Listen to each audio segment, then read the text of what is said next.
dalam menyampaikan usulan rekomendasi mengenai revisi Undang-Undang Pemilu ini memang kami menyampaikan secara komprehensif. Jadi kami melihat Undang-Undang Pemilu dalam 4 aspek sekaligus.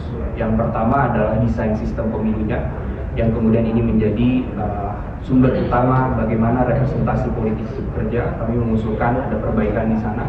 Yang kedua adalah yang tidak kalah penting mengenai aktor.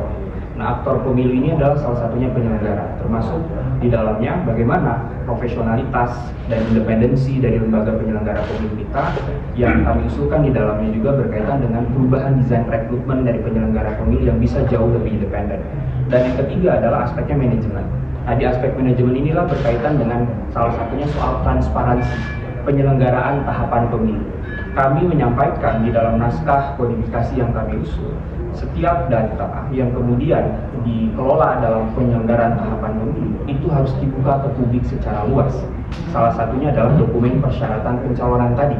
Karena dokumen persyaratan pencalonan ini adalah menjadi rujukan bagi publik untuk melihat rekam jejak dari para kontestan yang kemudian nanti akan menjadi wakil kita di pemerintahan. Maka dari itu penting ini untuk dibuka ke publik. Bahkan kalau kita lihat di Undang-Undang Pemilu kita yang sebelumnya, sebetulnya itu sudah ada asas yang secara tegas di dalam Undang-Undang 7 menjelaskan bahwa aspek transparansi dan akuntabilitas itu adalah asas dari penyelenggara pemilu kita, yang kemudian di dalamnya harus dikedepankan. Tentu memang hal ini terikat dengan berbagai undang-undang lainnya, salah satunya adalah keterbukaan informasi publik dan juga undang-undang mengenai perlindungan data pribadi, yang sebetulnya dalam konteks ini kami menilai bahwa setiap kontestan yang menjadi peserta pemilu, baik calon anggota legislatif ataupun calon eksekutif, maka sudah sepatutnya dokumen-dokumen yang berkaitan dengan hal tersebut dibuka ke publik agar kemudian publik bisa mengetahuinya, dan juga ini menjadi bentuk transparansi untuk meningkatkan juga kepercayaan publik terhadap para calon yang kemudian akan berkontestasi. Nah, jadi yang ketiga adalah mengenai aktor, dan yang keempat yang kami usulkan juga di dalam naskah kodifikasi ini adalah berkaitan dengan penegakan hukum pemilunya, yang kami harapkan itu bisa jauh lebih efektif dan juga memberikan rasa keadilan dan bisa menghadirkan pemilu yang berintegritas.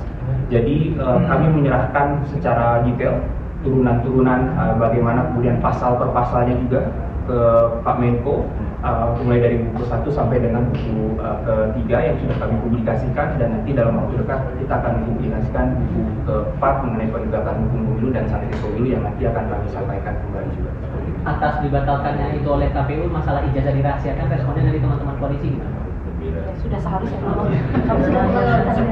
Ya, jadi sebelum KPU membatalkan, kami koalisi sudah mengeluarkan pernyataan sikap sebelumnya, dan salah satu pernyataan sikapnya adalah mendorong KPU untuk membatalkan hal tersebut, dan itu memang sudah sepatutnya dilakukan karena ini bagian dari transparansi publik di dalamnya.